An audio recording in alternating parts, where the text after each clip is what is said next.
as well as what you can do to stop trying to be perfect. Hey guys, Jamil here. Welcome to Mindset Redo, where I share with you some insights and ideas you can use directly in your own life to solve certain problems while on your path to your passion. Most of which I went through while starting my journey by giving you perspectives either backed by science or experience that teaches you how to connect new ideas with your existing insights so you can start building up a more powerful mindset, one that develops you into a more independent thinker. Today, this video is going to be more for the artists and the builders of the world who are trying to create or contribute to something. We're going to learn how to maximize the 24 hours we have in a day, so we can then become more effective with our time by learning how to make decisions quicker. Learning this will help you pinpoint the areas you can improve on and in turn speed up your creation process without sacrificing the quality of your work. The reason why I'm sharing this with you is because we all know we could go faster with our creative process. Although when you're truly passionate about your work, you're not really interested in how fast you could dish out your next song,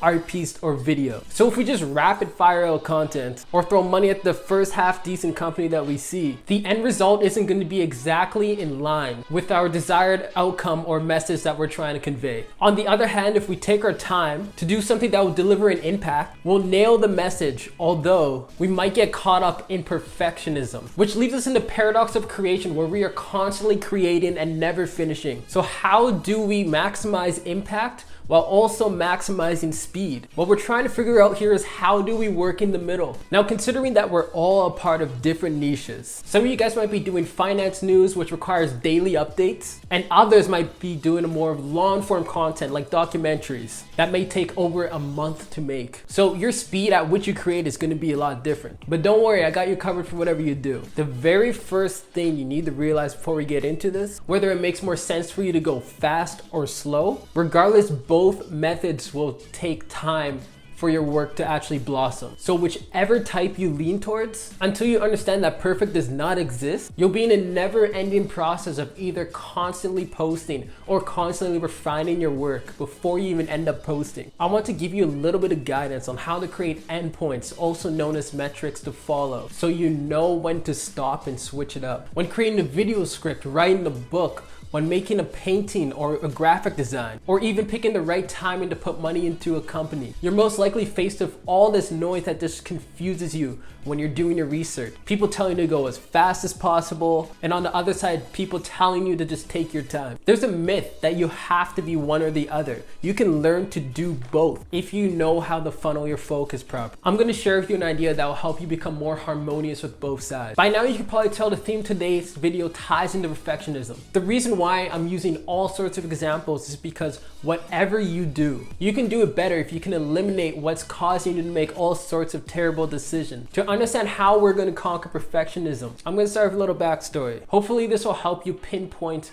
the parts in your own life or even your creation process and then create freely through your preferred style. I have this problem too, so we got to band together and stop perfecting as much. So most of you guys already know about my email list. If you're not familiar with it, it's where I introduce even more wicked mindset shifts in a structured way that have helped me get started on going after my goal. For those that have no idea what I'm talking about, you can access it by clicking the first link in the description down below. After going through some of the videos, I realized how many areas there was that I can actually improve, and there was a lot. Here's the thing though, the perfection that we are chasing is based solely on the things that we know in that moment. That's why as time goes on, what we made doesn't look as good as we thought after we just finished. I'm probably gonna look back at this video and be like, what was I saying? I haven't reached that version of myself that has that clairvoyant view of all my mistakes. Otherwise, I'll never make any. So there's really no point in worrying about that right now anyway. As much as possible, it's important to accept what we have made through the lens that we see them in the moment that we're looking. We can't perfect what we make because perfectionism is based on the information that we know in that moment, which means perfection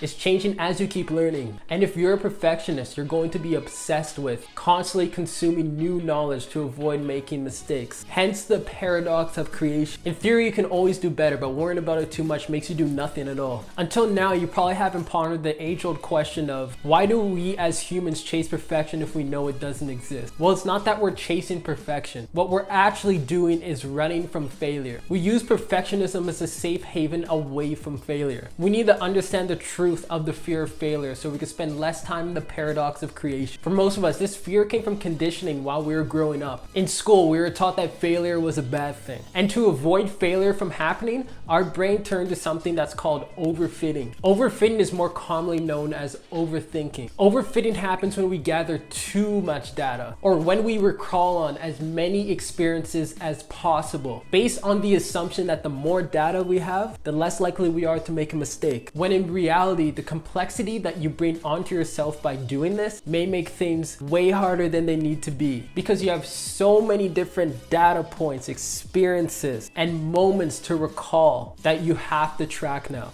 And because of all this stuff you have to keep track of going on inside of your head, it might even make your predictions on how you decide on something dramatically worse. And it's a huge problem when we're first starting out, because we think we have an idea of what's classified as significant, when in reality we have no idea. We then end up spending time on dumb shit like the colors of the website. If you don't have a clear read on what your work will be evaluated on and by whom, then it's not worth the extra time to make it perfect with what you or what someone else's guess of what perfection is. That idea I just shared with you was taken directly from Algorithms to Live By. Highly would recommend giving it a read. They flawlessly transform the ideas of computer science into human living. So how can we learn to classify what's important so we don't waste our time being silly? Start by creating one defined goal of what you're trying to accomplish, in line with what you're trying to create or who you're creating for. Keep in mind, when you're first starting, focusing on that single objective, you'll notice that the time it takes to produce a finished product may take longer, although your time is now spent more effectively on the things that matter around your objective. As you progress with this new method, you become way faster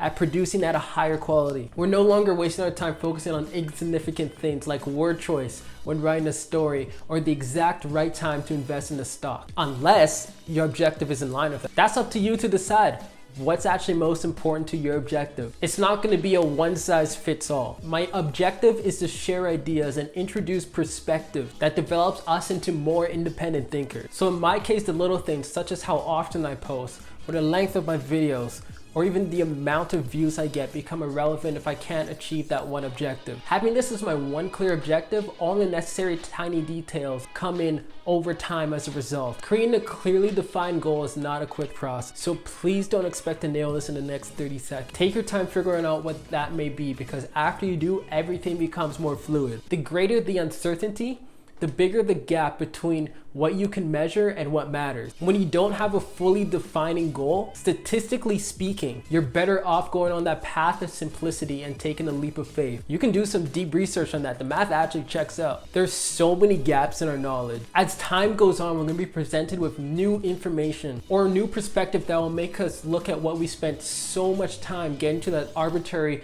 perfect point in a completely different light. The best thing you could do is to set yourself up to improve rather than perfect. Leave those gaps open and don't try to fill them all at once. You're not going to know everything, and until you finish, you won't know what you should have known. My mentor told me you just get good at not sucking it, and I thought that advice was pretty comforting. So the next time you set out to do something, you don't have to get it perfect the first time. You just aim to suck less the next time. Start looking at failure as data you can collect on what not to do again. And yeah, that's it for this video. I hope this helped you understand the importance of defeating your own demon and to define something that you can constantly move toward if you're struggling to break perfectionism. Thanks for watching. Let me know what you procrastinate with in the comment section. Or if you're a bit shy and want to continue watching my videos, you can check out the link to my 4-day value series in the link in the description below. Anyways, wishing you the best. Thanks for sticking around.